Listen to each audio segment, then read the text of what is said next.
Every 3 years, the Church celebrates World Youth Day with an international meeting between the Pope and young people. For some 6 days, the participants experience a festive atmosphere, moments of joy, prayer, camaraderie, and adventure. It's a time that concludes with the celebration of Holy Mass and the announcement of the host nation for the next meeting. Se tendrá en Portugal. But not everyone knows all that goes into this announcement.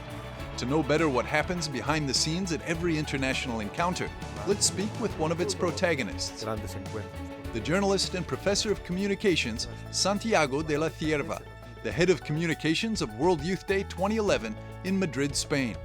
It was a 3-year adventure that started off with an unexpected call and his flat-out no. El arzobispo de Madrid, Cardenal Rocco, me pidió. The Archbishop of Madrid, Cardinal Rocco, asked me to make a communications plan for the World Youth Day.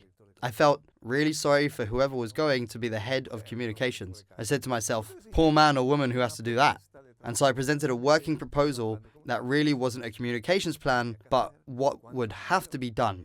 How much money would need to be managed, what kind of team, the time frame, and what resources would need to be directed. Cardinal Rocco saw it, he liked it, and he asked if I could be the director of communications. And I told him, no, I can't do it.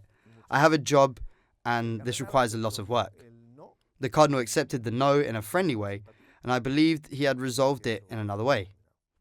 Later, the Grand Chancellor of my university called me and told me, Cardinal Rocco called me, and he said he wanted you to work for him. I told him I couldn't. I'm working. And he told me, I'm in charge at the IESE. And if you are up for it, I'll speak with the IESE. And so he spoke with them, and they lent me out, and I started the job.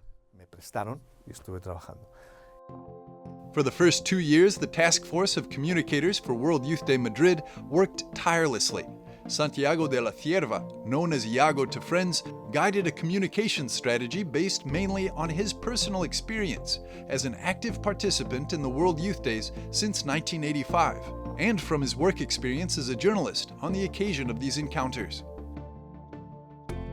Y el que me dio la pauta fue el Papa Benedict. The one who gave me the objective was Pope Benedict, because with a year left, he brought us together and told us, I want World Youth Day to be an occasion for a personal encounter with Christ.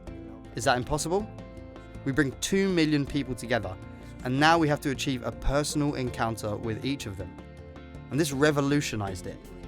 So we changed a lot of things about the schedule so there would be more time to pray, so that it wasn't just cultural activities, so that the people could eat, because if they haven't eaten or slept, they can't pray because they just sit and fall asleep.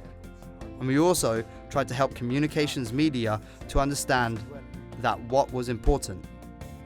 And this may seem crazy, that what was important was not the Pope, but the experience of the faith of these young people that were coming from all over the world. Sino que lo importante eran esas experiencias de fe de los jóvenes que venían de todo el mundo. For Iago, World Youth Day 2023 in Lisbon is a sure success. A new generation with new challenges that will experience a personal encounter with Christ. Nueva generación que tiene nuevos desafíos. It's a generation that has the challenge of the lack of a personal connection, that people are more connected digitally than in person. And as such, we see how the Pope said some months ago, they need to give up their cell phones, leave the internet, speak with people. I think it is going to be a really important message. The Pope is probably warning about the dangers, but he's also orienting.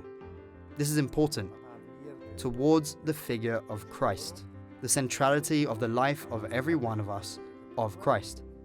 And that will be the same with new examples. The Pope loves to invent new examples, and so I think it will be wonderful, independent of whether or not it is well organized, because young people don't care about that. And he'll likely have something to say. Look, Lisbon is very close to Fatima, so there's going to be a Marian message. And those challenges that we have, in the view of all, is a war that the Pope says is the precursor to the Third World War. So, the Pope is able to mobilize people and sensitize them to how important it is to be creators of peace. everyone in his own home, city, and nation. This could have a domino effect in many countries. Lisbon is going to be wonderful, and we'll see what happens. Lisboa será una maravilla y veremos qué pasa.